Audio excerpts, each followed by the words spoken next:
యేసు రక్తమే జయం పరిచర్య. Praise the Lord. నవంబర్ 13వ తేదీ 2024. ఈ రోజు దేవుని వాక్యము: ప్రయాసపడి భారము మోసికొనుచున్న సమస్త జనులారా నా యొద్దకు రండి, నేను మీకు విశ్రాంతి కలుగజేతును. మత్తయి సువార్త 11వ అధ్యాయం 28వ వాక్యము. అవును క్రీస్తునందు ప్రియులారా, అనేక భారములతో సతమతమవుతున్న నీతోని దేవుడు ఈ వాక్యం ద్వారా మాట్లాడుతున్నాడు. నీ భారమును యెహోవా సన్నిధిలో ప్రార్థనాపూర్వకంగా దేవునికి తెలియజేయము.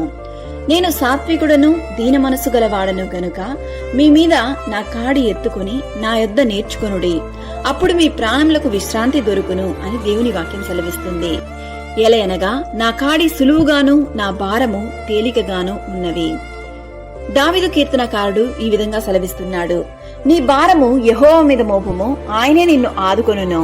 నీతిమంతులను ఆయన ఎన్నడూనూ కదలనీయడు అని. నీ చుట్టూ ఉన్న మనుషులు నీ సమస్యను వినుటకు కూడా ఇష్టపడకపోవచ్చు. నీ తల్లిదండ్రులు, నీ తోబుట్టువులు నిన్ను అర్థం చేసుకోకపోవచ్చు.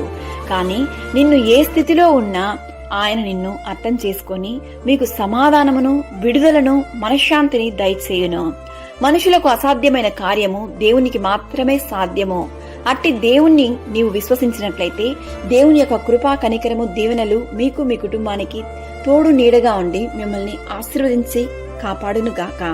సకల ఘనత, మహిమ, ప్రభావములు యేసయ్యకు మాత్రమే కలుగునుగాక. ఆమేన్. God bless you.